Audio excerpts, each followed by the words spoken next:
Welcome to Comic Night with Z's. Yes. We got a pretty good little show for you tonight. We also have some local talent to showcase. Yes. So let's just dive right into it. We're kind of like not as much as we normally do because one of us is feeling under the weather. Yes, I'm risking my life here for the comics. For the mix. All right. So the mix. The comms. Nah, let's stop trying let's stop trying that one. We didn't think that one through. We didn't hit on that. So first up is Absolute Martian Manhunter #2, and I like the first one. This one didn't really catch me, but I really like to give a story 3 issues, and the reason that we're reviewing it is because it's popular and people want to know what about it. If you read the first issue, you're not going to get even more enthralled. I mean, it leaves off on a bit of a twist ending.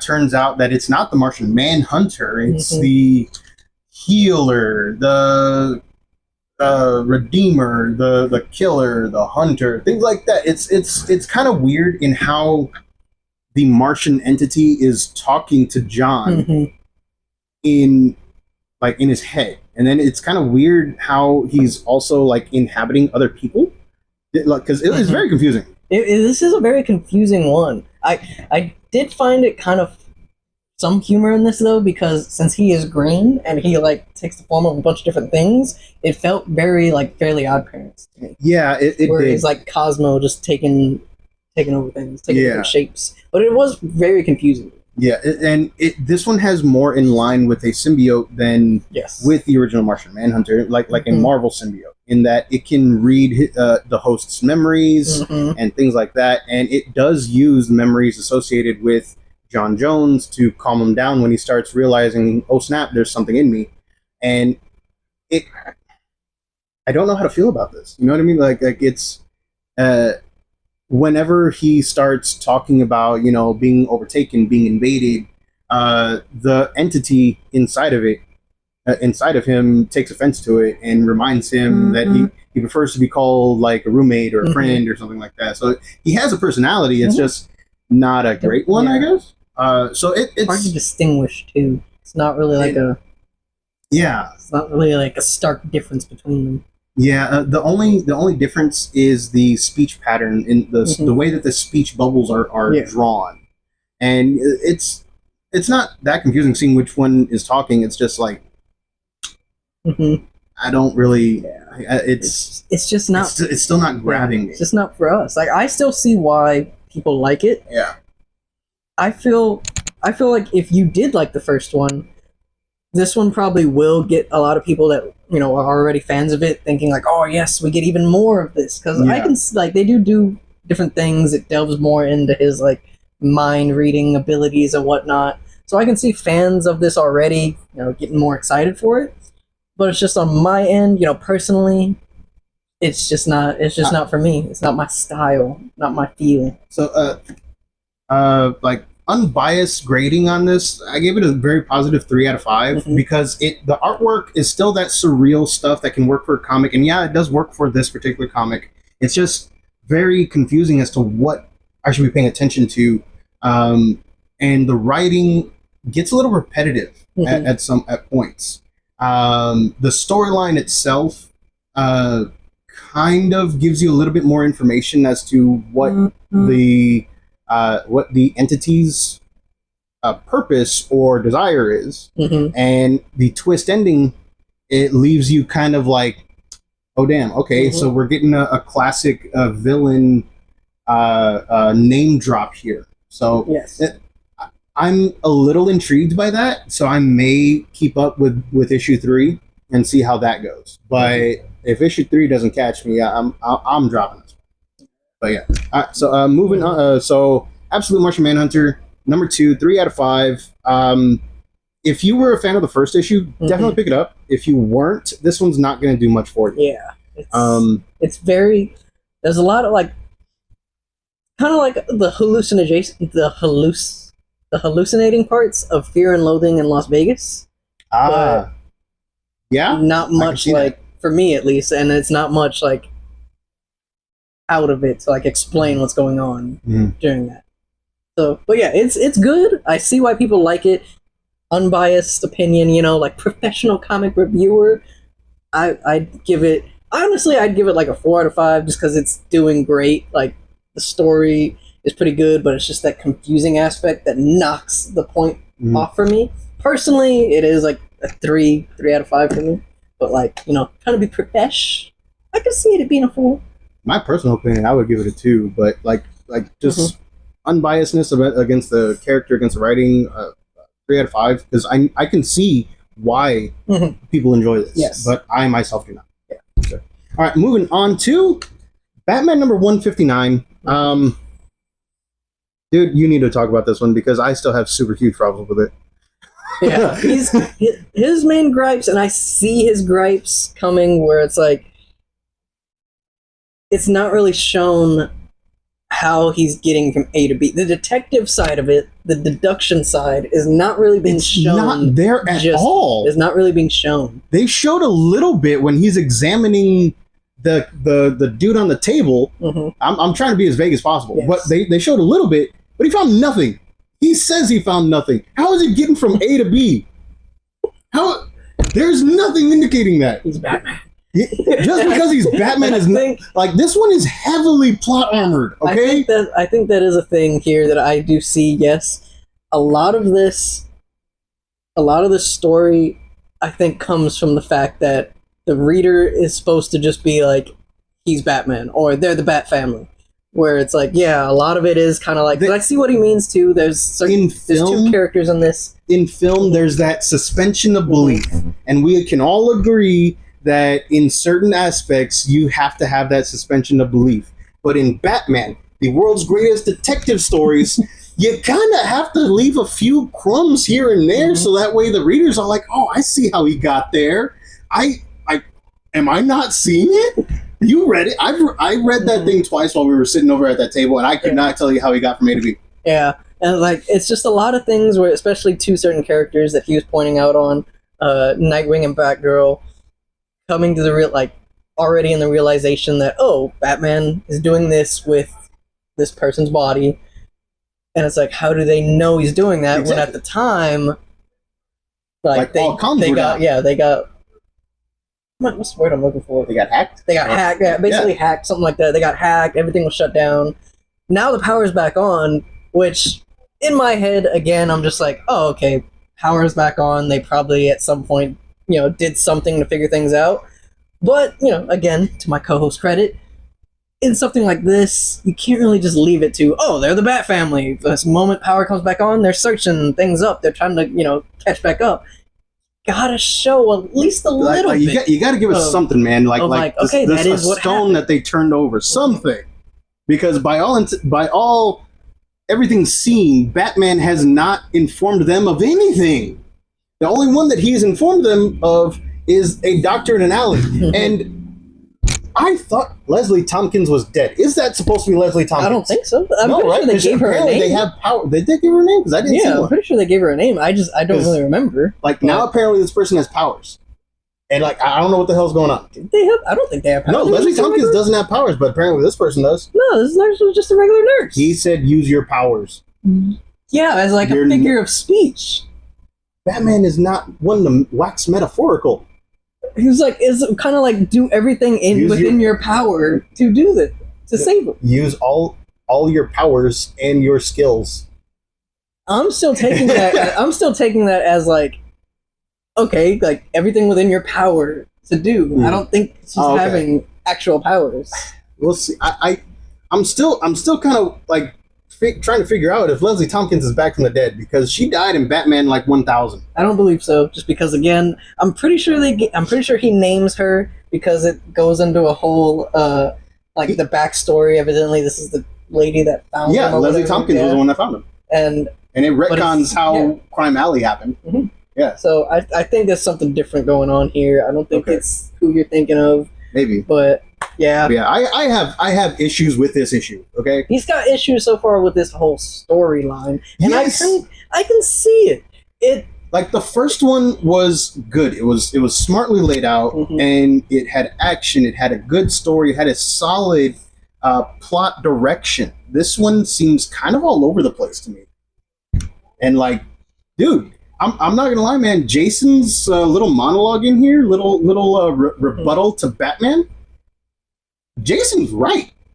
Like, Batman is totally in the wrong, and they have made Batman out to be this like super, like, not crazy, but super determined, I guess, very focused kind of character these days, to the point of paranoia and almost dread level fascism kind of thing. And dude, I'm not there for it. Like, I don't like what they're doing to Batman.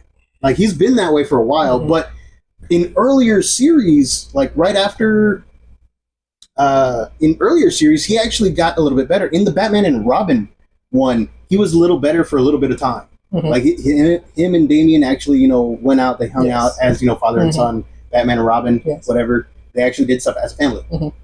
And now you have him in here, and he's like, he's back to the whole, you know, like, I'm not telling anybody nothing.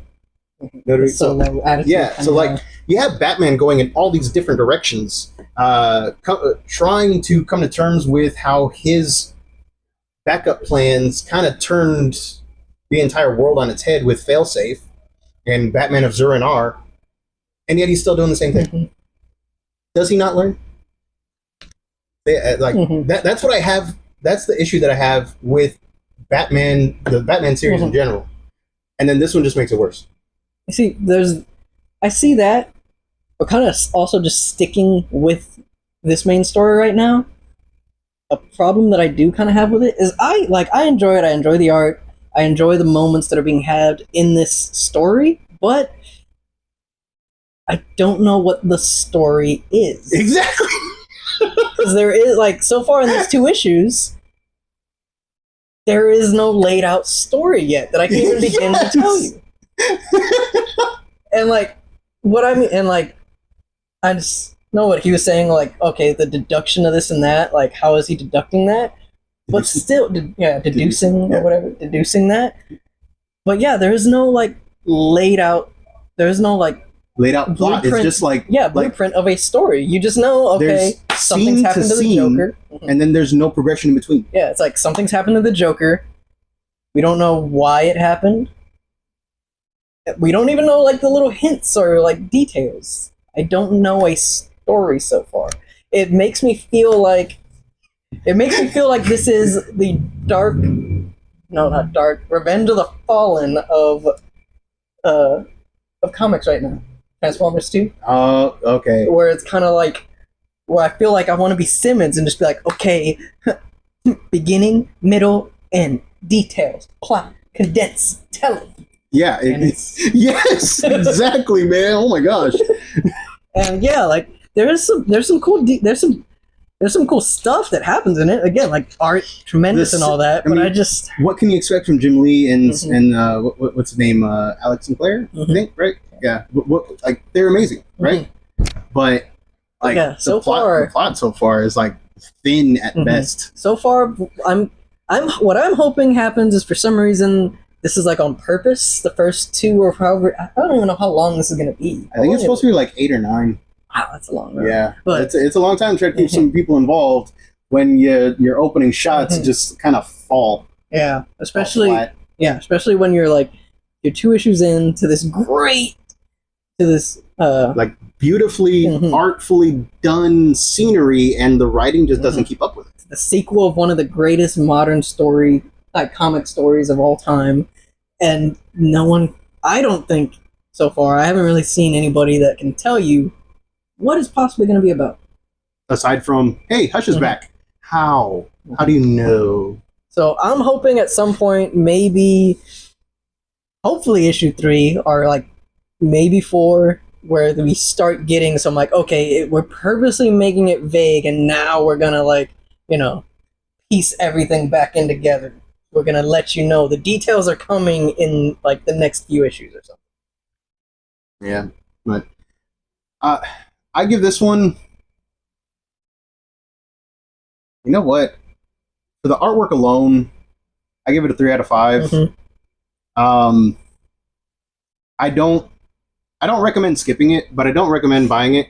But if you're a fan of Jim Lee artwork in any capacity, go ahead and pick it up, because plot devices aside, our feelings on the plot and writing aside, it is a very beautifully done interior comic. Yes, and the dialogue is nice. The dialogue is nice, but it doesn't go anywhere. Yes.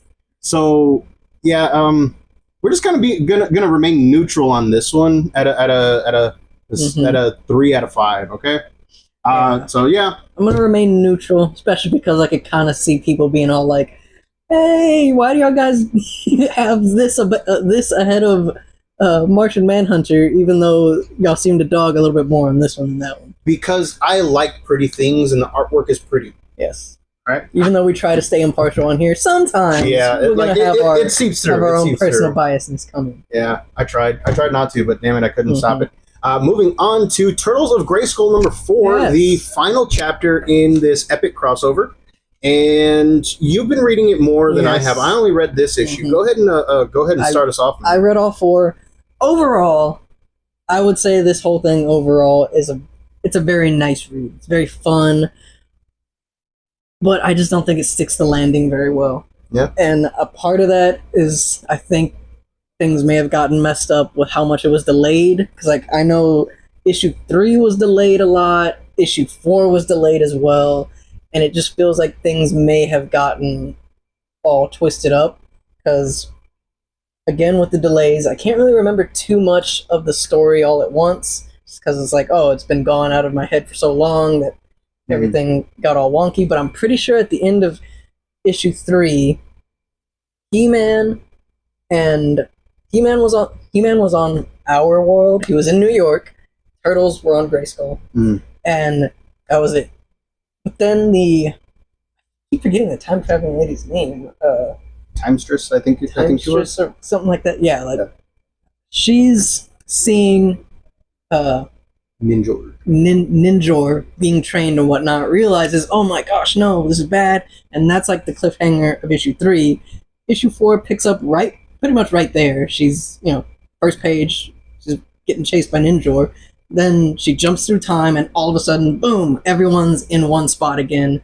And I get it, that can work with, like, her time traveling through stuff, but at the same time, I was really looking forward to seeing, like, Casey and He-Man interacting in, like, New York more and all that, seeing this stuff.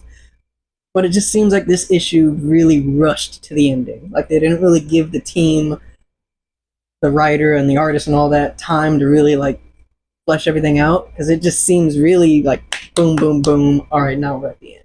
See, that's an issue that I've noticed with Tim Seeley. Like, if you give him free reign, he'll turn out masterful, like, art too. He's also an artist.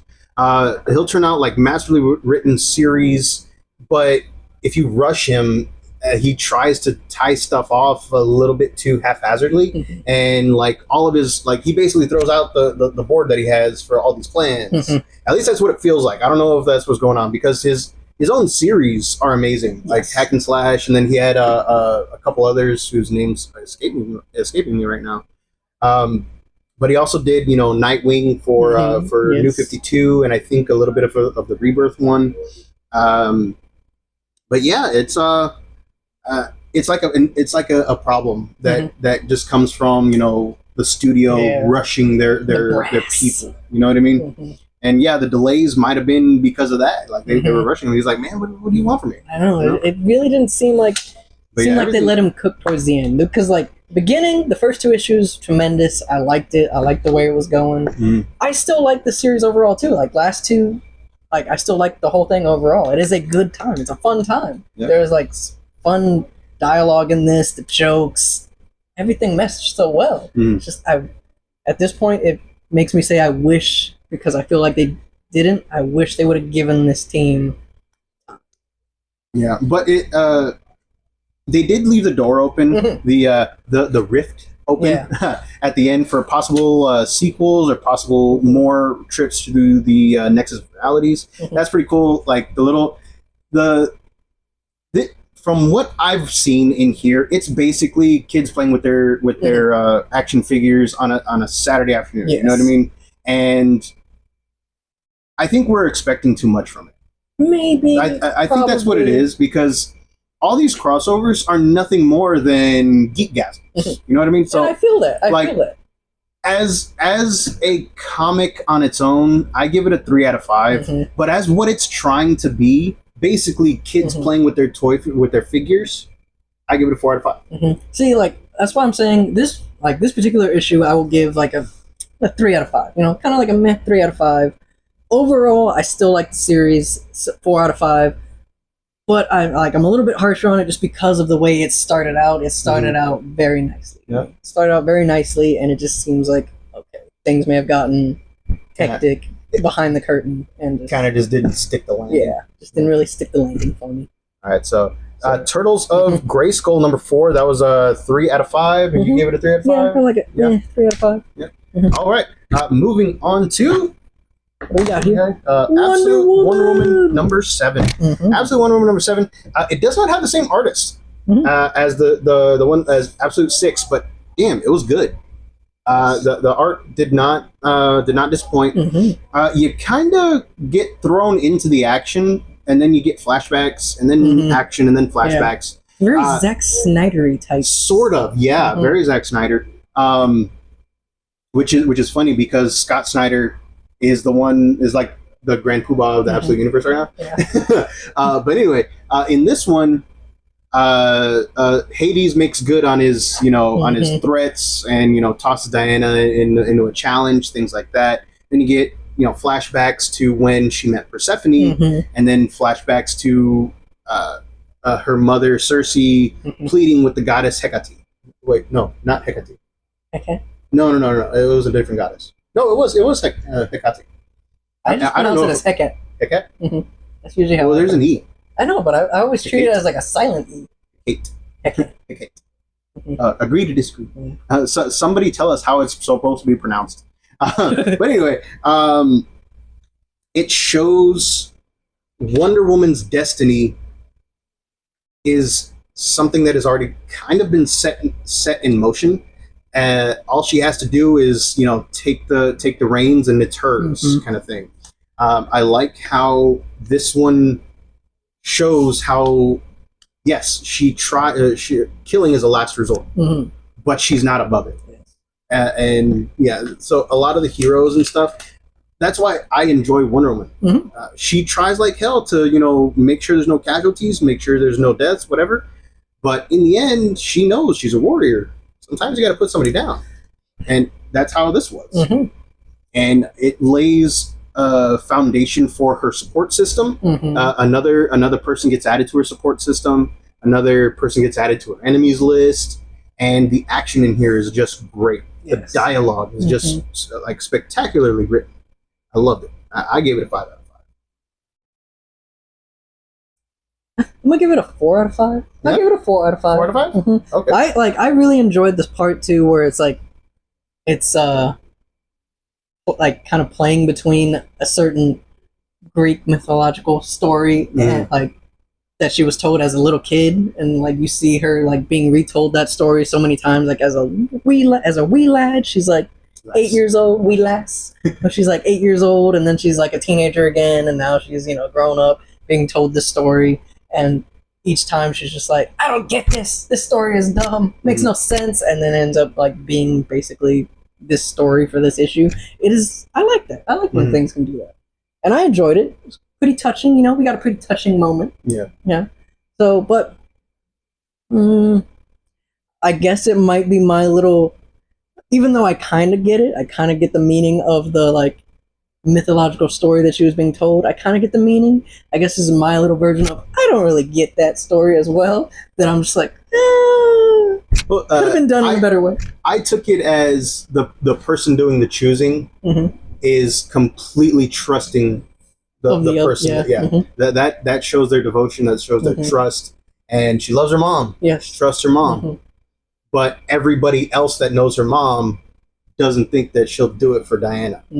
But Diana, she's like, I love my mom. I know my mother loves me. I'm gonna trust you. And bam, it worked. It paid off. Especially because she had that little like side. Oh, not side, but like, why can I not think of these words today? But the side story? No, it's like a backup plan or whatever. That like, because she still has ways to be able to get back and visit. Oh yeah, Yeah, the backup plan. Oh yeah, she had the backup plan. Mm-hmm. Well, that was actually the plan. She knew what she was doing. But and then they also have that little tag on with the Adventures of Little Diana. Yeah, mm-hmm. I like those. They're cute. I like the art in them. I don't know the artist's name. I got to go back and look for it. Mm-hmm. But it looks like the same one that did the Little Endless ones. Mm-hmm. But yeah, it's just showing Diana as she's a kid growing up in the hellfire, hellscape, or whatever you want to call it, the underworld. Mm-hmm. And she's just befriending all these animals. And when one of them gets out of line, she's like, okay, I'm going to magic you. All right, you don't get to eat again until you stop trying to eat friends. Mm-hmm. And it's very childlike. You know what I mean? It's like, no. I love it. It's Stitch. Yes, exactly. She's making everything out to be like Stitch. Mm-hmm. It's really funny. All right, so Absolute Wonder Woman, I gave it 5 out of 5. You gave 4 out of 5. Yeah, I give it a 4 out of 5. I could see why you would. Mm-hmm. I could see why. So moving on to One World Under Doom. So, One World Under Doom, issue 3. Mm-hmm. This one right here confirms what pretty much everything Doom has been saying. Mm-hmm. He did not do anything underhanded. He didn't do anything to mess with people's minds. He simply just he used the power of the Sorcerer Supreme to split himself almost infinitely to directly talk to all the world leaders. And he took over the world. Mm-hmm. He saved the world. This is a direct effect of the Blood Hunt series. Mm-hmm. Everybody was scared poopless about, this type of thing happening again. Eternal darkness. Yes. So they're like, okay, Doom has the power. Doom knows what's going on. And you know what? The Latvian people, they're not suffering. Mm-hmm. Like all they got to do is offer loyalty, fealty to Doom, and they have free education, free healthcare, all that stuff. So yeah, it's kind of hard to talk against Doom on this unless you bring up past stuff. But I do still in this Doom though. Will toot as he pleases. I do still see the seeds of. There's could be some questionable things here because one of the, I think it was Iron Man, I forget, but one of the Avengers is all like, this dude says, all right, open borders for everybody, you can go where you please, but Latveria is still shut off from everywhere. I still have a little bit of a pause on that too, but in my head, I'm like, the Avengers just launched an attack on Latveria. You know what I mean?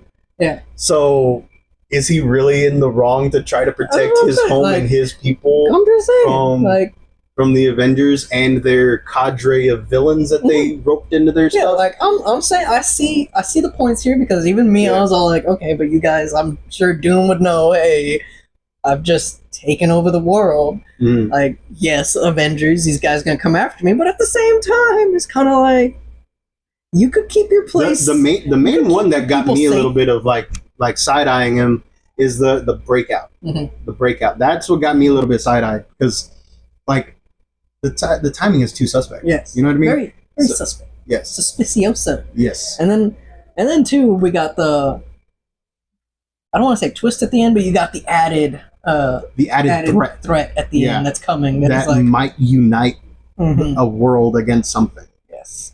So yeah, and that one right there, the little tag on at the end. You know what's bad? The character that they had talking to him. Mm-hmm. So like, who told him about it? That's messed up. This is like really messed up. But yeah, so that right there kind of leaves like, oh man, I want to see how this goes because in issue 5, the solicitation for 5 shows that the Avengers join him in a fight against that person or that thing, and yeah, I want to see how it goes, man. Yeah. But yeah, so this one right here, it advances the story. The artwork is still amazing, and it leaves you questioning. Still, like, dude, Doom's a bad guy, but he kind of like he's bad guy-y right now. Doom bad guy, but not bad guy. Mm-hmm. Oh no, he's a terrible guy. He Doom is the first one to tell you that he is not a good man, but he wants to save the world. And in the main series, it looks like he's doing, and that's what's very confusing to me. So yeah, I gave it a 5 out of 5 for all the plot points and all that stuff. The artwork is fantastic. I greatly enjoyed it. I could reread it again and again for fun, and not because I think I missed something on Batman. Let's move on. Okay. Stop bashing the bat. All right. Moving on to comic of the week runner up. G.I. Joe. Hang on. What? No, let's use that one. This one? Yeah, because this one's Spider-Man. Oh, we got to save that. Oh, okay. Let's save it. Yeah. Let's save it. Yes. All right. G.I. Joe. G.I. Joe. Remember, kids, you know enough. G.I. Joe. G.I. Joe number 6 is the end of the first arc. Okay, and it ends in a fiery battle, almost to the death, between Duke and Cobra Commander. It picks up exactly where issue 5 left off, and I gotta say, man, it's great. There is not really a whole lot of story progression in here, aside from you take visual cues to build the world. Taking visual cues to build the world, but also it's just almost nothing but straight action. Yes, which works because like this is the G.I. end, Joe, and plus this is the end of the arc. Like everything we've needed to know up until this point has been said and given to us. Yes, we understand. And then not only that, but you have not one twist, but 2 twists at the end. Will there be a betrayal? We don't know. Will there be a new alliance? We don't know. I believe there will be. There has he been... will see that he is blinded by anger. Yeah. Even though it's like warranted anger, I mean, as far as he knows, he doesn't know there's any difference between them. Yeah, exactly. He doesn't know. But, dude, like, I think that's the first time we've seen that character in the EU. Yes. So that's pretty cool. We're trying to keep it as vague as possible because, yes, it is a fantastic twist. Even though one of the variant covers kind of gives it away. Yeah, it is a spoiler cover, but it's only like a 1 in 100 thing. Yeah. Which I would love to have, but I don't have that many buyers. You don't have that much monies. No much monies. But yeah, so this one right here, I gave it a 5 out of 5 just because, dude, the action scenes are beautifully drawn, beautifully inked, all that stuff. And the storyline, while it doesn't progress a whole lot, it does progress enough to show Cobra Commander means business. Yes. Destro thought that he was top dog, but nope. Had to step to him. Yeah. And he was just all and he's like he tells him, just letting you know, you got this close because I let you. And he just puts his hand on his chest. And it's like, oh damn, I felt that through the drawing. Like, oh man, don't start nothing, don't be nothing. But yes, Cobra Commander and the Joes, they have they put names to the they put faces to the names. They put kind of faces, you know. Sorta. They put helmets to names. Yeah, they put visages to names. Visage. Visages. I like to say visage. Visage. Visages. Visage. Are you Britain? British? I guess just because I cannot talk right now. I guess just because the only time that I really remember hearing that word was V for Vendetta.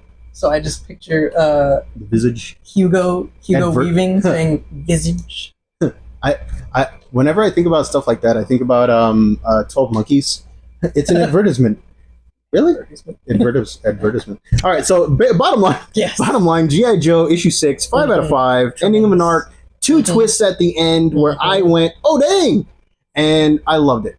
All right, and it sets up more in the Energon universe. It sets up probably a clash between not 2 agencies, but possibly 3, possibly 4, depending on what's going on here. Different organisms. Yep, and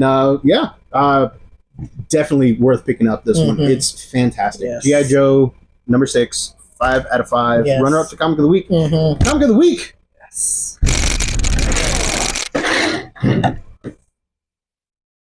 Predator versus Spider-Man number 1.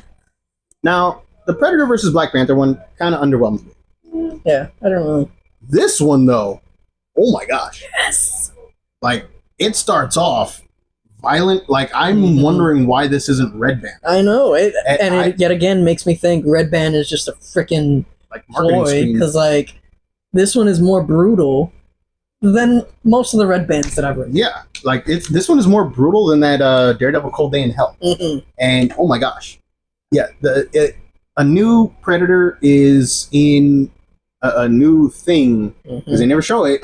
They haven't shown it yet. Yeah, they have not. A new thing is skinning people alive and taking trophies. Obviously, you know, Predator mentality, Predator thing. And Peter Parker, Spider-Man, he's, you know, trying to investigate for the Daily Bugle. He's also Spider-Man, and he comes across more the mutilation, more victims, more mutilation. Man. And this one right here is just a good opening volley in this miniseries because the characters have not caught wind of each other yet, respectively. Like they've seen each, like I'm pretty sure, you know, the Predator has seen, you know, the work of, you know, Spider-Man, but Spider-Man has definitely seen the work of the Predator, but he just thinks that it's just another, you know, serial killer or whatever.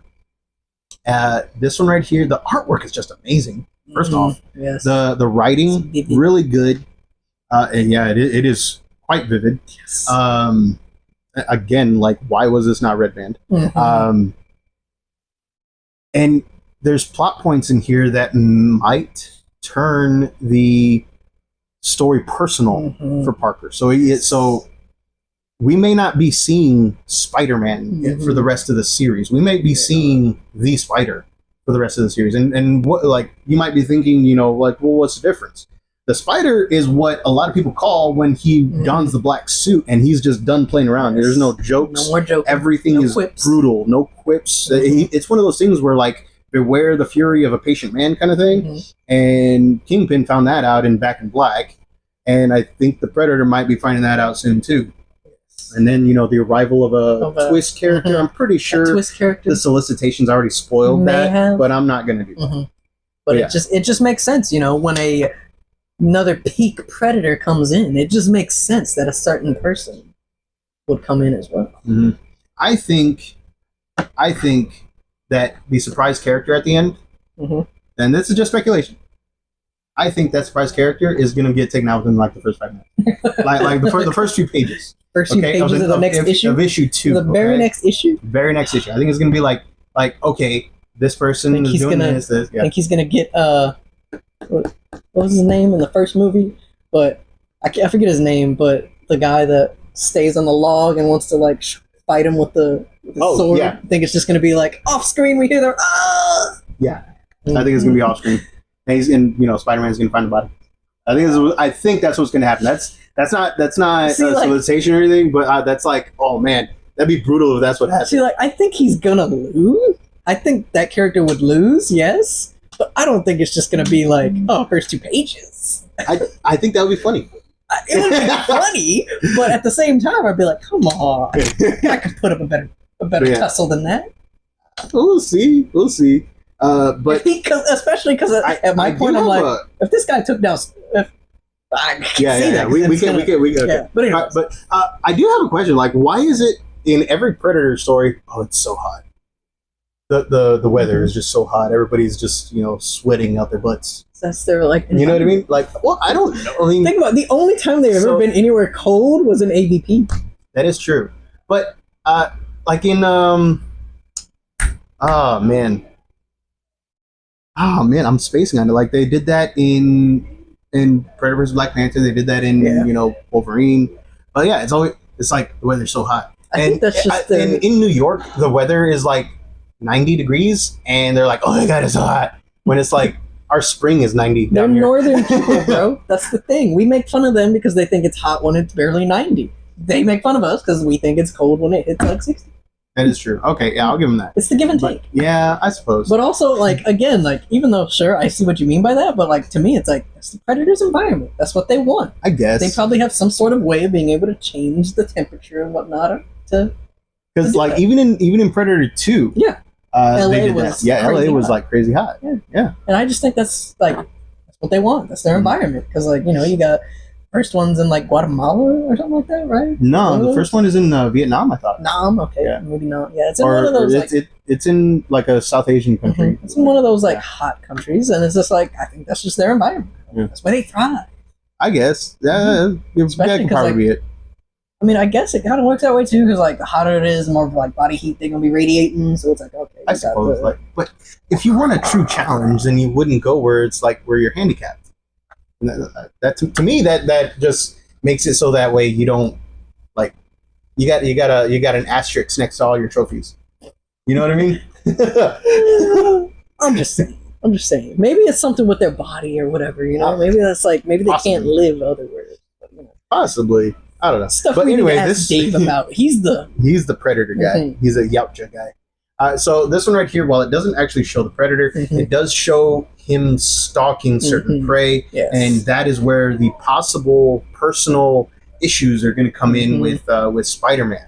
And I gotta say, man, I'm teed up for it. I really am. Yes. I am super excited for issue 2. We're definitely going to be reviewing it. Yes. I just hope it keeps up this momentum. Like, it was a great start to a grotesque and hyper-violent story. Yes. So, yes, beware of buying this for your children, because there is some iconography in here that you may not want to show them. Censored in any way or anything. Like, it's like... Yeah. Like we said, we don't know how this one got past Red Band. There's, extremely visceral images in here, not suitable for children. Yes. So, if you see Spider-Man on this... You know, like beware, okay? I think it's the most violent one that I've seen, because Black Panther one wasn't this violent. And like I get those people that could be like, dude, it's a Predator, it's a Predator related story. Of course, it's going to be brutal. And I'm like, yes, but as you said, it's a Spider-Man. It's also a Spider-Man comic, but also none of the other ones were this freaking like, wow. Even the Wolverine one, where you got clawing and everything, they weren't this. It wasn't this visceral. Yeah, it was pretty crazy. But yeah, that about does it for our reviews for the night. We're going to talk about local writer. Yes. A couple times over, really. So this one right here, Kingsville from World at War Comics. Yes. Is this issue 1? Yeah, this is issue 1. Kingsville from World at War Comics. It has potential. The writing is a little bit wooden, but I think that comes from the editors that's being used. Yes. The storyline, pretty simple. It actually reminds me of The Boys quite a bit. Yes. In how the Supes might take over. We're still kind of seeing where this is going. Supes may take over, organization behind them. Yeah, and then not only that, but it also kind of reminds me a little bit of one of those stories where, oh man, what movie am I thinking of, where the guy sneaks out tech to combat global terrorism or something? Because there's so many of them like it.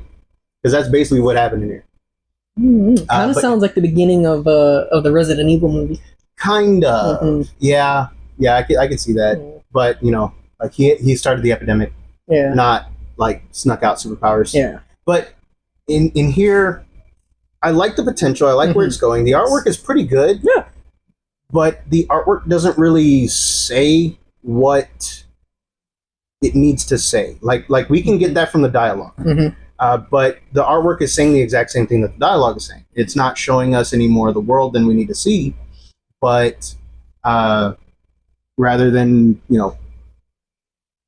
showing less. You know what I mean? It's kind of hard to explain. Yeah. It's like it doesn't. There's nothing else kind of really added by it at times. Like I still like the art. The art we're was still nice. in the early storyline of it, or early story part of it. So I'm hoping that issue 3, when it comes out, I'm hoping we get a little bit more traction on the story and maybe a little bit more vibrant scenes, maybe in different locations and stuff. Because pretty much everything takes place inside and in a either a restaurant or a lab. But I do want to see where this is going. I do recommend picking it up, supporting local artists, supporting local writers, local creators in general. And I am definitely invested in where this is going to go. But yeah, but while I'm saying I love supporting local local people, it may not be your cup of tea because, like I said, The Boys feels like an inspiration for this. Not quite as violent, not quite as subversive in the language, but it does feel like that's what this story took inspiration from. So just read with caution, and hopefully you enjoy it as much as I did. Yes. I did enjoy it, but I will admit that it could be a little bit polished up more. But I did enjoy it. I enjoyed Definitely it. recommend it. World at War Comics. This is Kingsville. Number 1 and 2 are out now. I believe they have a Kickstarter right now for issue 3. Issue 3 should be out within a few months. As soon as they figure out some international stuff, real world stuff holding it back. So, but yeah, like I said, definitely worth investing in. Definitely worth your time. Yes. So I enjoyed it. Yeah. It was very nice. The quality of it too. Oh yeah, nice too. dude. Like I like the quality that is put into this stuff. It's like good cardstock. Pages were good. Sometimes I thought they were stickers. Honestly, yeah, it gave that. It really did. It felt pretty cool. And I felt like issue 1. Yeah, it was kind of like okay, a little bit shaky for me. Issue 2, I saw the progression. Yes, I saw the it did get polished up a little bit. Things getting polished up. Dialogue a little better. Like art and the action parts of it. Especially issue 2 is you get a little bit more different. You're not just stuck in a building most of the time. Yeah. So I liked it. You can see the progression coming in it. And for editing would be the big thing that I saw. So obviously it's not gonna lie, it's rough, but it is totally worth it for the progression. Okay, yes. In one issue, you could definitely see an improvement in all the skills. And like I said, man, I recommend it. Kingsville from World at War Comics. Later, guys. Peace.